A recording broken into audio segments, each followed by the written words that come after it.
The three hallmarks of this administration are incompetence, corruption, and cruelty. I'm going to focus today on corruption. And in my mind, there are two types of corruption: personal, and then the other I'm going to call public, governmental. Attorney General, have you ever been registered as an agent of a foreign principal under the Foreign Agents Registration Act?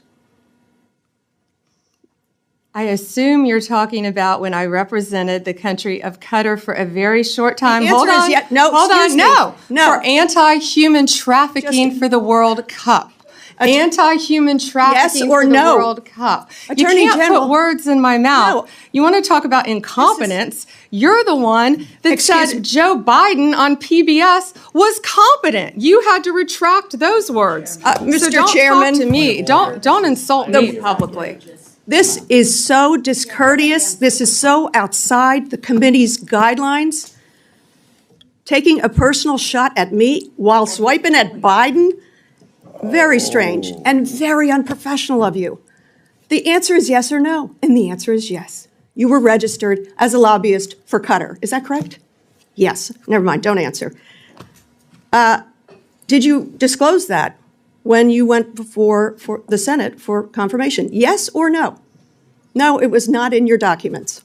The answer is no. President Trump... This was discussed at my confirmation hearings in detail. It was discussed, but you failed to bring up the conflict that you had. President Trump recently announced he'd accept that $400 million Qatar airplane because it was just prettier than the one he was flying around in. Is it true that you gave advice that this was legally permissible? Yes or no? I will not discuss any advice that my Office of Legal Counsel gives to the President of the United States on any matter.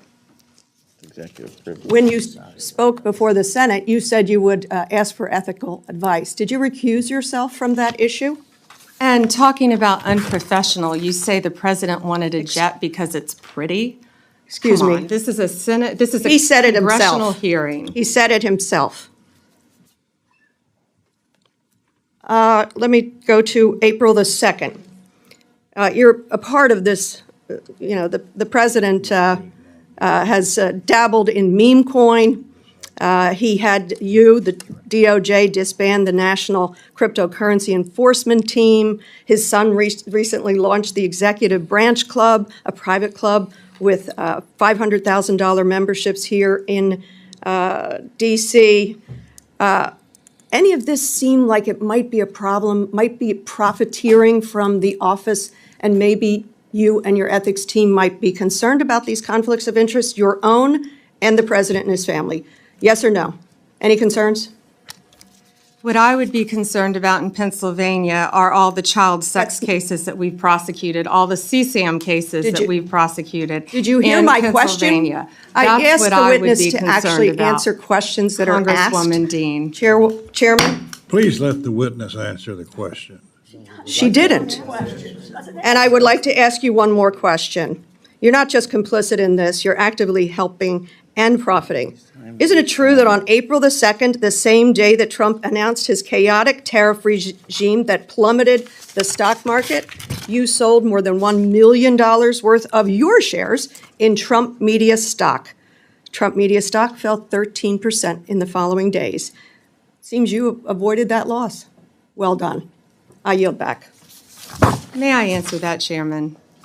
I complied with my ethics, and yeah, I would take a class in financial literacy if you think I profited from that, because I lost a tremendous amount of money. Congresswoman, and also on page 25 of my SJ2, it lists my involvement with Qatar for anti-human trafficking for the World Cup. Thank you. What you just watched wasn't a procedural squabble. It was a window into why ethics, disclosure, and trust matter at the highest levels of government. Representative Madeleine Dean pressed Pam Bondi on a very specific and consequential sequence: Bondi's paid work for Qatar, whether that engagement required registration under foreign agent rules, and whether she properly disclosed that relationship during her confirmation. Bondi's answers, a mix of partial admission, deflection, and appeals to confidentiality, confidentiality left the central issue unresolved in front of the American people. Did a nominee who would become the nation's top law enforcement official fully disclose and account for a foreign invasion that could create at least the appearance of conflicted loyalties? A few concrete things matter here beyond the heated language. When a former private lawyer takes on work for a foreign government, that work must be evaluated under the Foreign Agents Registration Act and the federal ethics rules that apply to nominees and officials. Registration and disclosure aren't bureaucratic trivia. They exist so the public and Congress can see whether a public servant's past clients create conflicts that might require recusal, extra scrutiny, or limits on certain duties. In the hearing, Dean forced the issue into daylight. Bondi affirmed she represented Qatar and later pointed to an entry in her ethics filing. She referenced page 25 of her SJ2, but Dean said that disclosure didn't appear in the materials presented to senators during confirmation. That gap, whether an item was in the paperwork senators actually reviewed, is the functional problem because confirmations depend on accurate and complete disclosures. Equally important is how Bondi managed the questioning.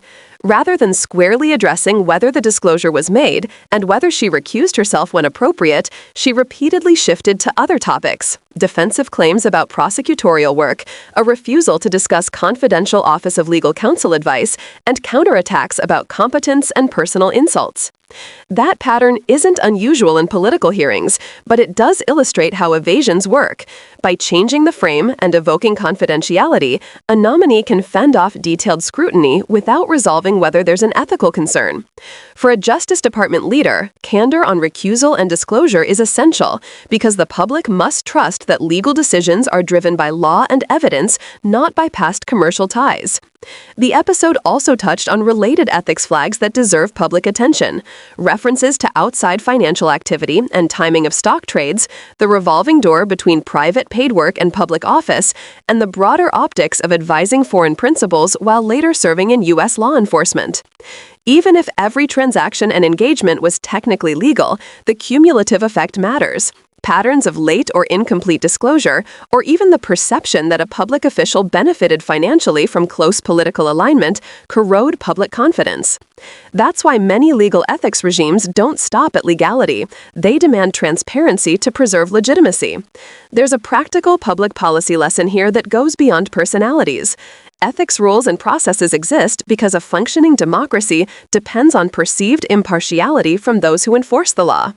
When the head of the Justice Department is seen deflecting rather than documenting, it creates two predictable outcomes. Attorneys and prosecutors may worry about politicization, and ordinary citizens may conclude the system protects insiders. Neither outcome is acceptable. Oversight hearings are supposed to clear the air.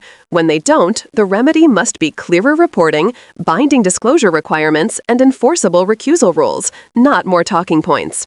Finally, this is a human issue, not an abstract one. These procedures matter because people's lives and liberties hinge on fair application of the law. When officials flout, hide, or obscure relevant ties, they undermine the credibility of prosecutions and weaken protections for victims and whistleblowers. Representative Dean's directness reflected that reality. Transparency is the first step toward accountability, and accountability is the condition under which justice actually works. If you care about preserving impartial law enforcement and restoring trust in our institutions, take 3 simple steps right now. Read your senators and representatives' voting record on ethics and disclosure reforms. Ask them to require full, certified disclosure of foreign engagements for nominees to top justice positions, and share this video so more people understand why these procedural details are anything but minor. Transparency isn't a partisan preference. It's the basic currency of a healthy democracy.